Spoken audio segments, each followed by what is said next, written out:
खुदावन यसु मसीह के जलाली और बाबरकत नाम में आप सबको सलाम। लुका तबीब की मार्फत लिखा गया इंजीली बयान उसका 23वां बाब यूं लिखा है, उसने उससे कहा, मैं तुझसे सच कहता हूं कि आज ही तू मेरे साथ फिरदौस में होगा। आमीन। साधु सुंदर सिंह एक मर्तबा गर्मियों के मौसम में सफर कर रहे थे। चलते चलते रास्ते में उन्होंने एक तालाब देखा। उन्होंने सोचा गर्मी बहुत ज्यादा है, इससे पहले कि मैं आगे बढ़ूं क्यों ना तालाब में नहा लिया जाए। उन्होंने तालाब में जाने के बाद तालाब में नहाना शुरू किया। वो नीचे जाते ऊपर आते, नीचे जाते ऊपर आते और खूब उन्होंने तालाब में नहाए और उसके बाद वो निकले। थोड़ा सा आगे बढ़े तो उन्होंने देखा कि यहाँ पर कुआं भी है। कुएं से थोड़ा सा पानी भर लिया और अपने कंधे पर रख लिया। अभी सफर थोड़ा सा आगे ही किया था तो उनको महसूस हुआ कि उनका कंधा थक गया। उन्होंने पानी को दूसरे कंधे पर रख दिया और जब पानी को दूसरे कंधे पर रखा तो और मजीद थोड़ा सा आगे बढ़े तो मालूम हुआ कि वो भी कंधा थक गया। लेकिन उन्होंने इस थकावट से एक बात को सीखा। उन्होंने महसूस किया कि जब वो पानी के अंदर थे, जब वो नहा रहे थे, तो पानी उनके ऊपर नीचे दाएं बाएं हर जगह मौजूद था, तो उनको पानी का एहसास या उसका बोझ इतना ज्यादा ऊपर नहीं लग रहा था, क्योंकि पानी उनके वजन को उठाए हुए था और उनको पानी का वजन या पानी का बोझ नहीं लग रहा था। लेकिन जब उन्होंने अपने सफर को शुरू किया, थोड़ा सा पानी भर के अपने कंधे पर रख दिया, तो वही पानी उनको एक बहुत भारी बोझ लगने लगा और उसके साथ उनका चलना मुश्किल हो गया। उन्होंने अपनी पुरानी इंसानियत पर गौर किया। उन्होंने कहा कि जब मैं गुनहगार था, जब मैं गुनाह में इतना घिरा हुआ था कि ऊपर नीचे दाएं बाएं हर जगह गुनाह था, मेरे अंदर एहसास गुनाह और एहसास जुर्म बिल्कुल ही खत्म हो चुका था और मुझे एहसास नहीं था मैं गुनहगार हूं। और जब मैंने मसीह को कबूल कर लिया तो थोड़ा सा भी गुनाह अगर मेरी जिंदगी में आ जाता है तो मेरे लिए एक बोझ सा बन जाता है, मेरे लिए एक ऐसा बोझ बन जाता है जिसको उठाना मेरे लिए मुश्किल हो जाता है। ये दो तरह के रवैये हैं जो हमें साधु सुंदर सिंह की जिंदगी में नजर आते हैं। एक वो जिसमें एहसास जुर्म है, एक वो जिसमें एहसास जुर्म बिल्कुल नहीं है और गुनाह में गिरा हुआ है। बिल्कुल इसी तरह से हमें दो लोग खुदावंद यीशु मसीह के दाएं और बाएं जानिब लटके हुए नजर आते हैं। पहला कलमा खुदावंद यीशु मसीह ने उन लोगों के लिए बोला जो खुदावंद को मसलूब कर रहे थे, और दूसरा कलमा खुदावंद यीशु मसीह ने उसके लिए बोला जो उसके साथ मसलूब था। बाइबल मुकद्दस इन लोगों को डाकू कह के पुकारती है या दूसरा नाम बदकार कह के पुकारती है। दोनों लोगों ने खुदावंद यीशु मसीह से बातें की, गुफ्तगू की। एक वो शख्स है जिसके अंदर एहसास गुनाह और एहसास जुर्म इतना खत्म हो चुका था कि उसको एहसास तक नहीं था कि वो गुनहगार है और उसको इस बात की फिक्र भी नहीं थी कि वो गुनाह की हालत में मर रहा है। लेकिन इसके बरक्स दूसरा वो शख्स था जो एहसास जुर्म रखता था, जो एहसास गुनाह अपनी जिंदगी में रखता था, और ना सिर्फ उसके अंदर एहसास जुर्म था बल्कि उसने अपने जुर्म और अपने गुनाह का इकरार भी किया। आइए बाइबल मुकद्दस में से देखते हैं कि इन दोनों अशखास ने खुदावंद यीशु मसीह से क्या क्या बातें की। अब वो शख्स जिसकी जिंदगी में एहसास गुनाह या एहसास जुर्म खत्म हो चुका था, उसके अल्फाज पर गौर कीजिए। लुका तबीब की मार्फत लिखा गया इंजीली बयान उसका 23वां बाब और उसकी 39वीं आयत में वहां पर लिखा है, फिर जो बदकार सलीब पर लटकाए गए थे उनमें से एक उसे यूं ताना देने लगा कि क्या तू मसीह नहीं, तू अपने आप को और हमको बचा। अब आप गौर कीजिए कि वो कितना ज्यादा गुनाह में फंस चुका है, कितना ज्यादा गुनाह में अपनी जिंदगी गुजार रहा है कि आखिरी लम्हे भी उसको पता है कि उसकी जान निकल रही है, लेकिन उसके बावजूद उसको अपने गुनाह की फिक्र नहीं। उस लम्हे भी वो हमारे खुदावंद पर ताना मारता है और कहता है, क्या तू मसीह नहीं, तू अपने आप को और हमको बचा। लेकिन इसके बरअक्स दूसरे डाकू या दूसरे बदकार का, उस शख्स का रवैया देखें। 40वीं आयत से आगे लिखा है, मगर दूसरे ने उससे झड़क कर जवाब दिया, کیا تو خدا سے بھی نہیں ڈرتا؟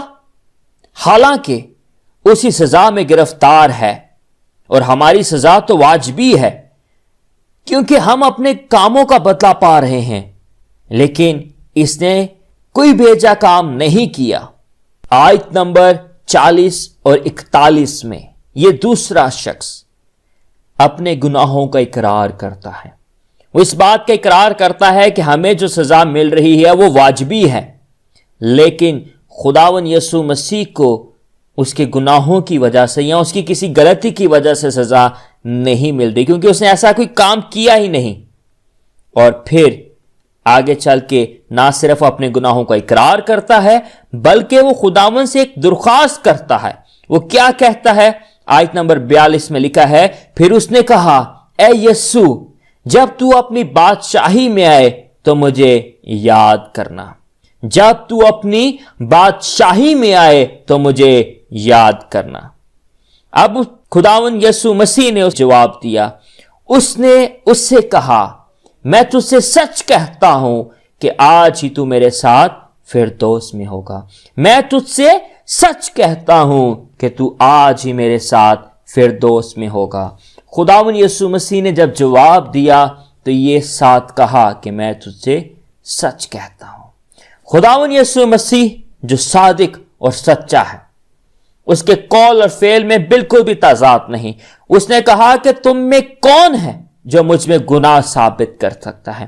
اس کا مطلب ہے کہ وہ سچا اور عادل ہے، اور وہ اس شخص کو وعدہ کرتا ہے کہ تو آج ہی میرے ساتھ فردوس میں ہوگا۔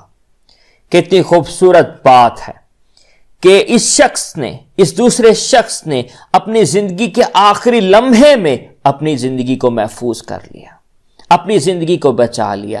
نہ صرف اس نے اس دنیا میں اپنی زندگی کو بچا لیا بلکہ ہمیشہ کی زندگی حاصل کر لی، کیونکہ خداوند یسوع مسیح نے اسے یہ وعدہ کیا کہ آج ہی تو میرے ساتھ فردوس میں ہوگا۔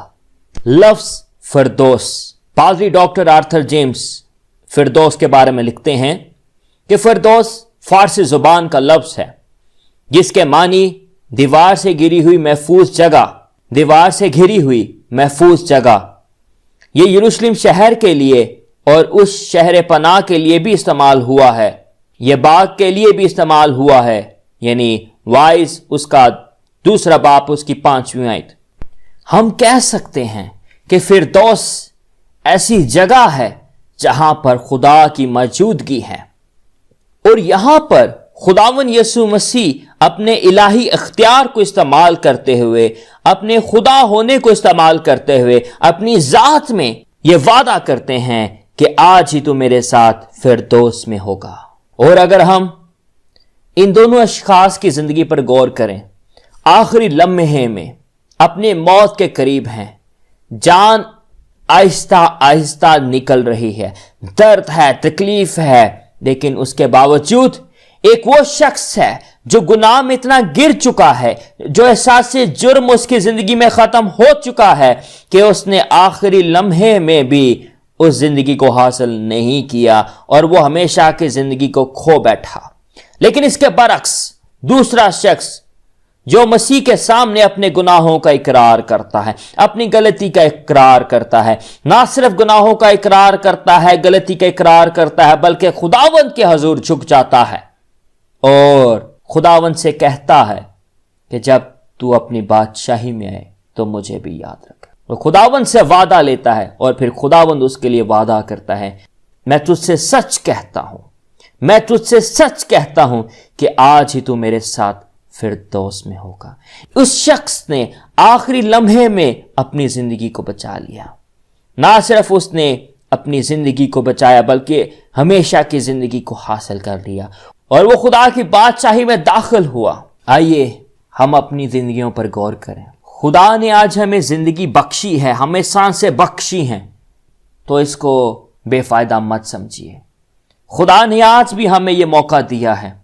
ہم نہیں جانتے کہ کل ہماری زندگی میں ہے یا نہیں ہے، ہم نہیں جانتے کہ اگلا لمحہ ہماری زندگی میں ہے یا نہیں ہے، لیکن ہم ایک بات جانتے ہیں، وہ یہ ہے کہ اگر ہم खुदावन यीशु मसीह पर ईमान ले आए तो हमारी हमेशा की जिंदगी हमारे पास है।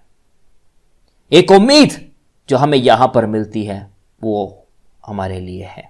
अगर वो शख्स आखिरी लम्हे में अपने गुनाहों का इकरार करके और खुदावन पर ईमान लाकर ये कह सकता है कि तुम मुझे याद रखना, तो आज हमें भी ये सोचने की जरूरत है कि हम भी अपने गुनाहों का इकरार करें और खुदावन से हमेशा की जिंदगी तलब करें और खुदावन इसके वसीले से हमें बरकत बख्शे। देखते रहें, सीखते रहें और अमल करके दूसरों को सिखाते रहें। शुक्रिया।